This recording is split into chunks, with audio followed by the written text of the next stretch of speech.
Hi, so welcome to my conservatory.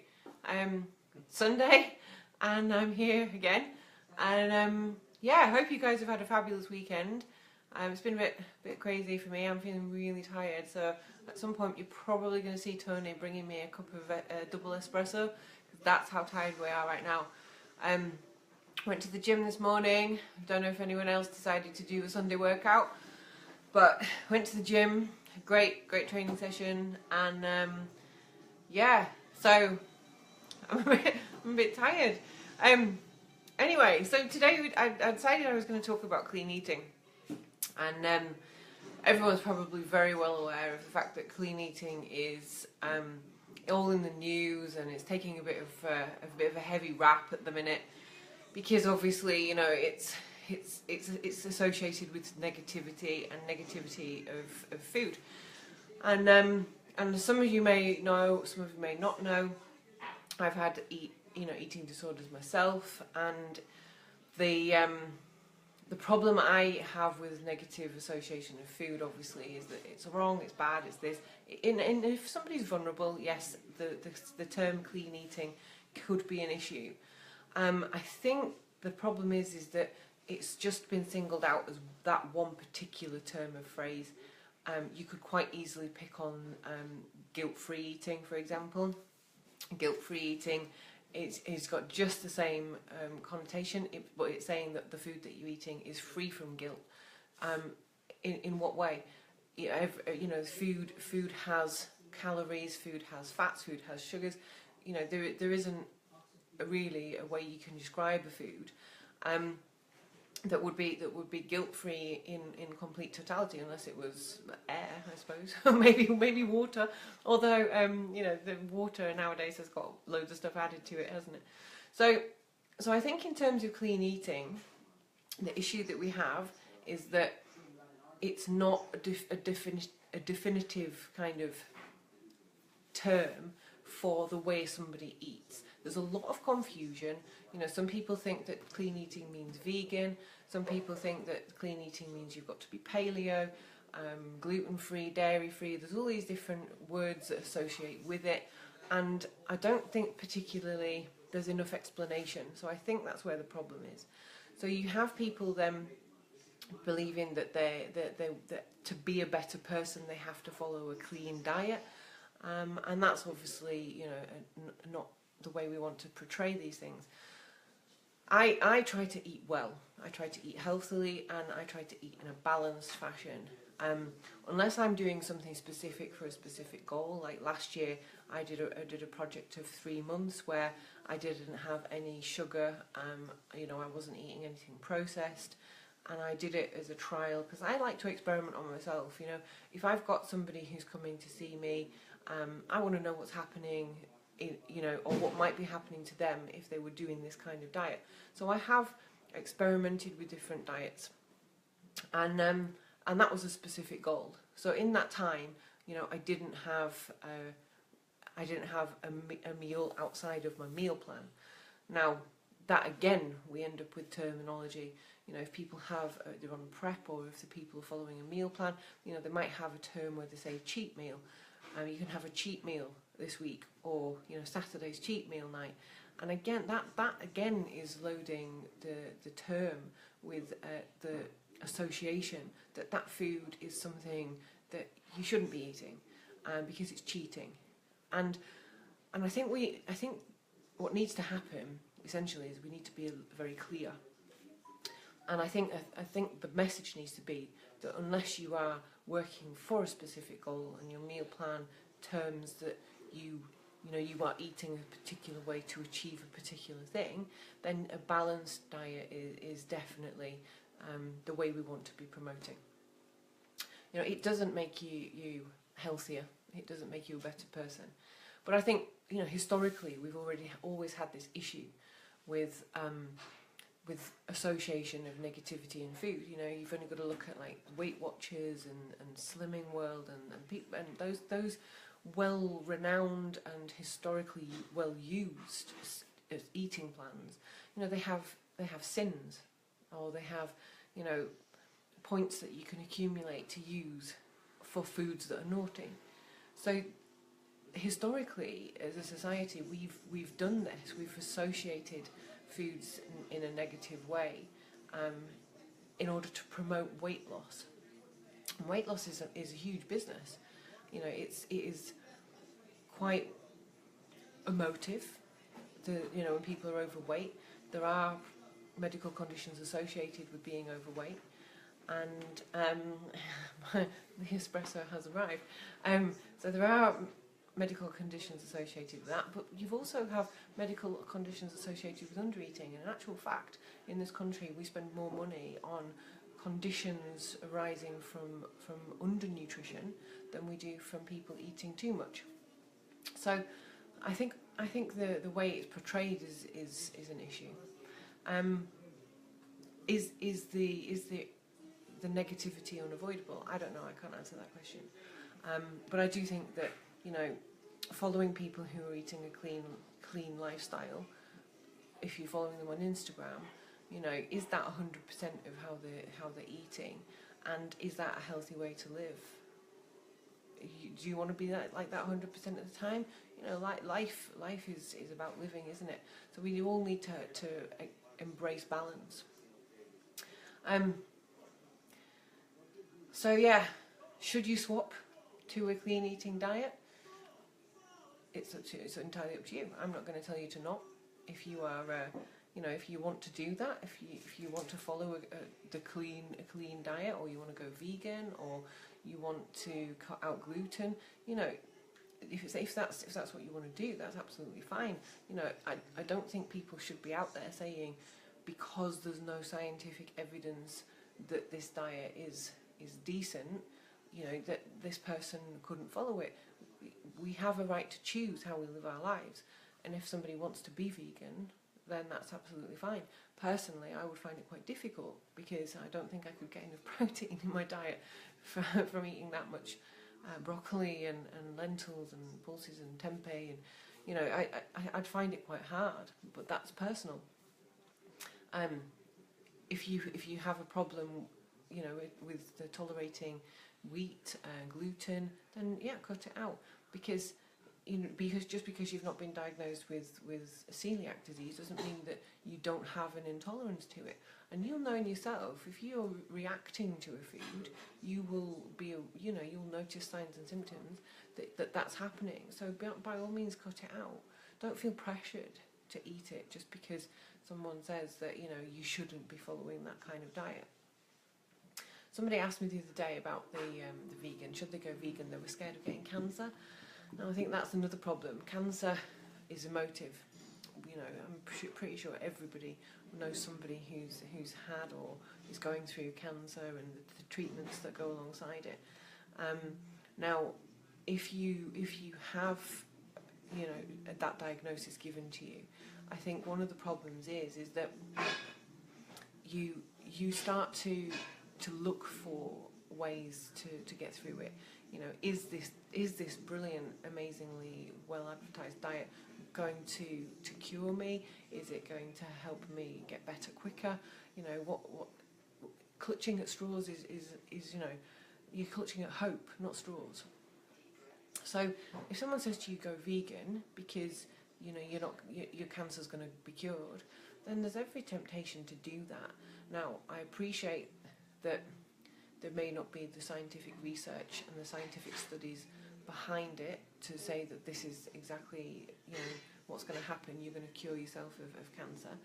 And obviously there are some people who've gone to a vegan diet that have been diagnosed as being clear of cancer.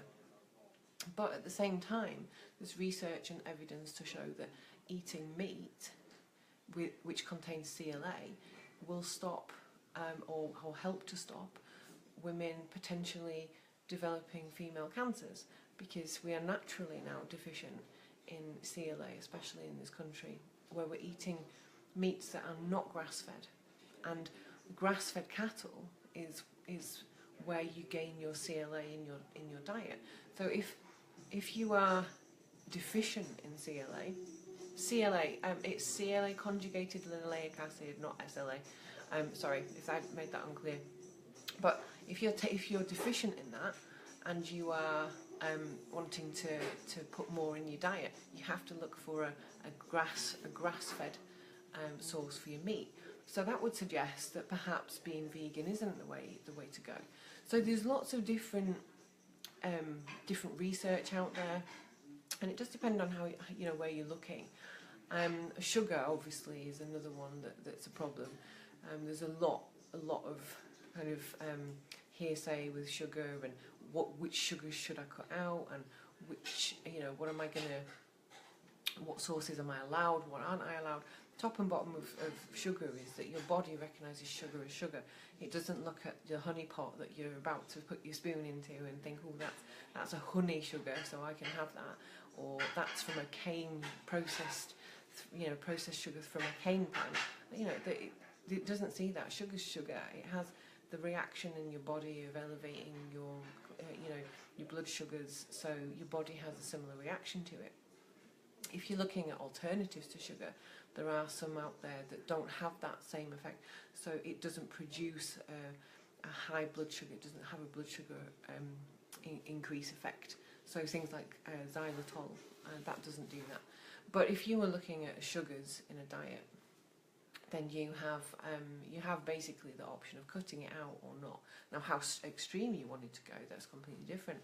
You know, I cut out sugar last year for 3 months, and I noticed that I had a lot less pain. I have had patients doing a keto diet, which is very low carb and high fat, and they that's fine. You keep preparing tea. I think we're having barbecue ribs or something in the slow cooker. But yeah, the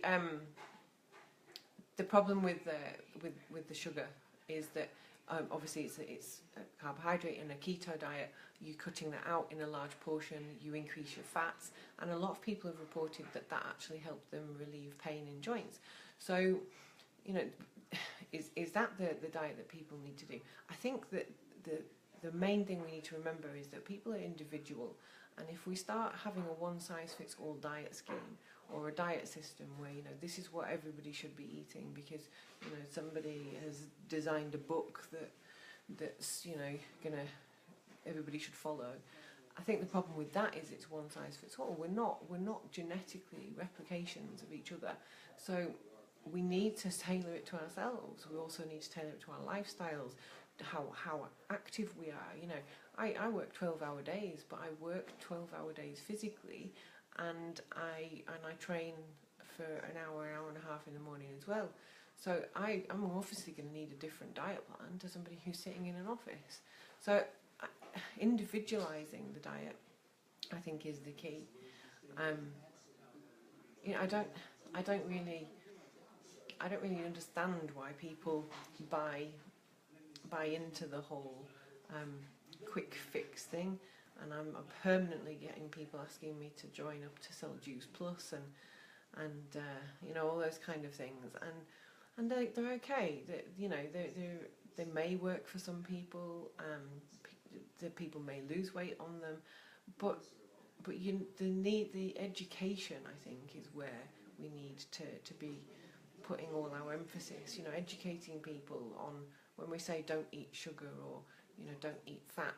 It's a bit, it's too generalised. Somebody in society is going to interpret that.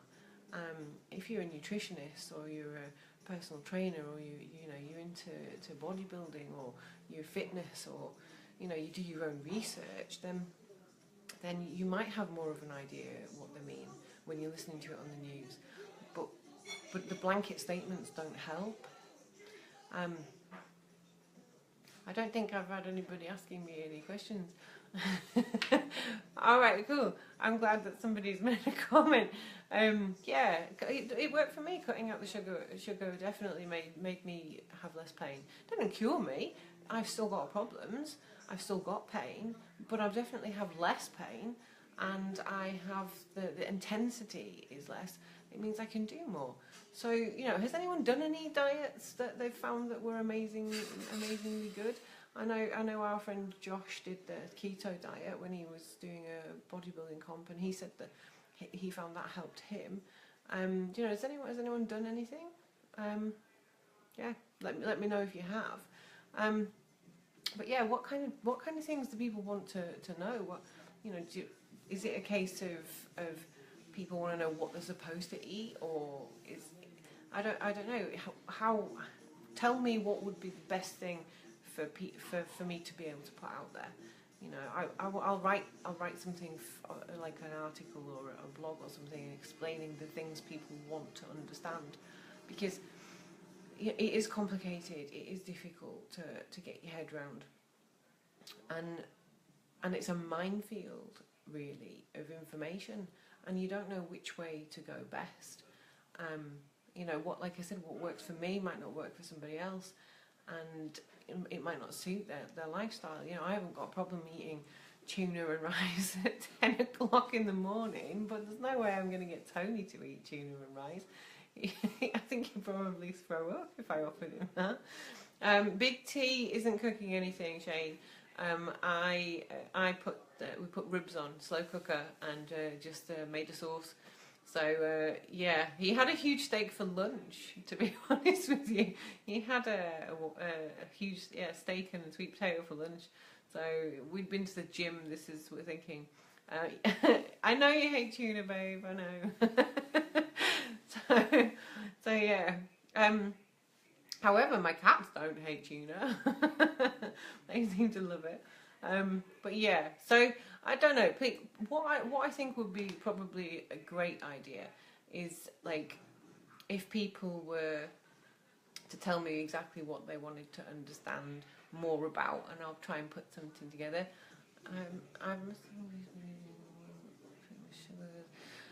Fruit has sugar in it. Yeah. So if you're increasing your fruit, then you're increasing your sugar. Obviously, fruit is fruit sugar, but it's still sugar. Hold on, I can't read that quick. Originally, permanently giving up processed sugar. And do you mean permanent giving up processed sugar, as in the processed? Because cane sugar's processed, but honey's processed, date syrup's processed, agave's processed. They're all processed. Unless you're eating raw fruit, it's processed. Did someone lost loads of weight? I've stopped. I'm not sure what normal diet should be. Yeah, well, that's the problem, isn't it? You see, when you're on a diet plan, it doesn't matter what diet plan it is. You know, you're being kind of directed as to what to eat, and you're given directions. So the education part of it is where we need to be looking. You know, what should you eat when you've finished doing a diet? How do you get back onto it? You know, that's a very good question. I see people who do things like, you know, the Juice Plus, for example. I'm not picking on them particularly, but you know, when people have finished doing that diet, there's no education on how to start eating properly again, and that foxes me, because it's like, here you go, you've got the weight loss, well done. So you know, crack on with life. But how do you do that? If you want to email me, Tony, I can quite happily help you out with that. And for your goals, we could do something personal for your goals. Like if you're going to go to the gym, or you've got something in mind that you want to do, because you do need to make it a bit more individual.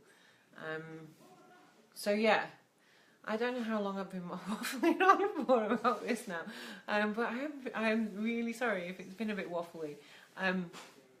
Yeah, just tired. I'm tired today, and I have a cat. My cat is now helping me feel more tired, because she's decided to come and lay next to me.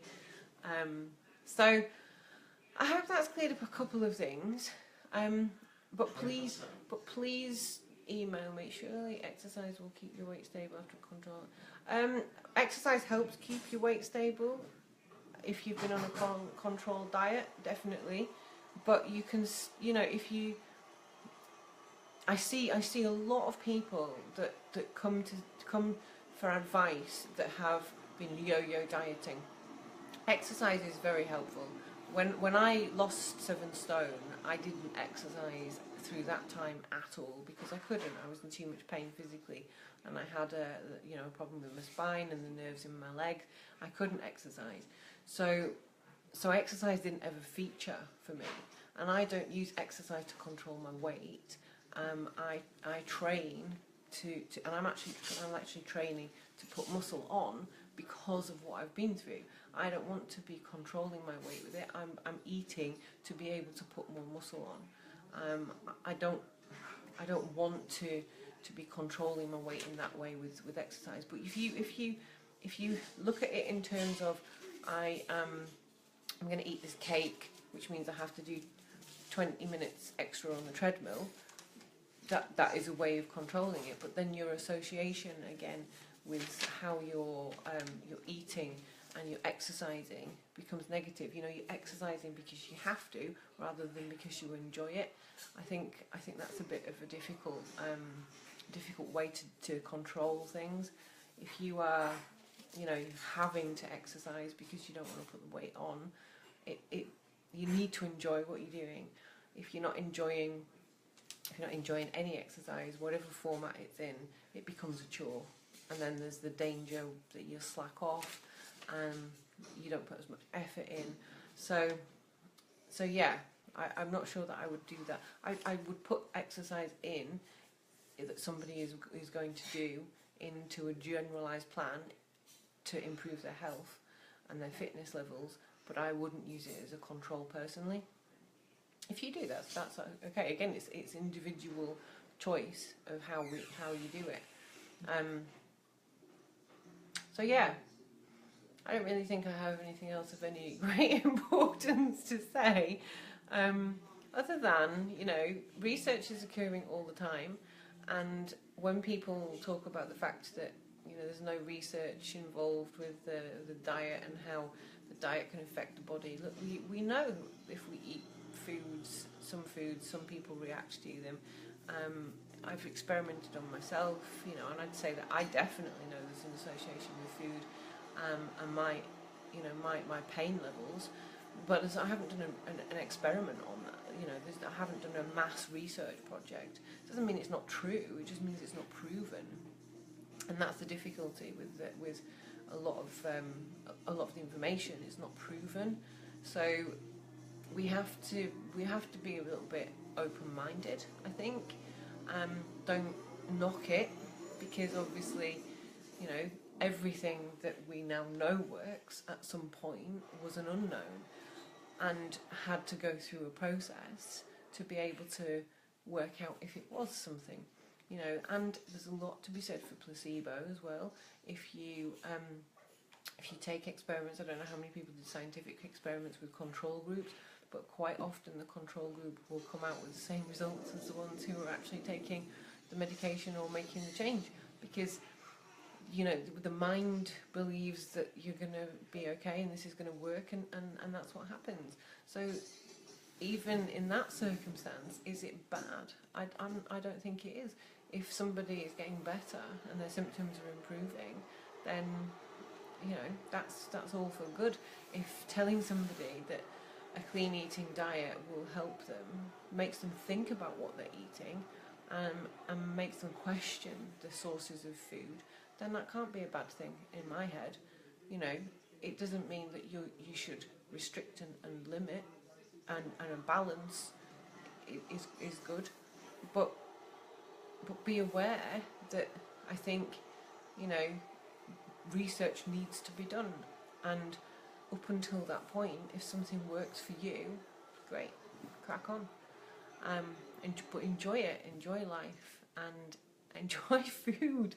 And if you are eating a fairly, you know, boring diet, or if you feel that your diet's boring, look around for some inspiration from various people, or message people who you think might have an idea. You know, you can always message me, and if I can help, I'll help. So yeah, if you want to message me on Facebook, or send me an email, and I will try and answer it as best as I can. And apparently my tea is ready, so all ready to be served. I can see plates turning up, so I'm gonna go. But please feel free to get in touch if there's anything else. And if anyone's got an idea for a topic that they want me to talk about next week, then please again get in touch. And I'll see you soon. Thanks, guys.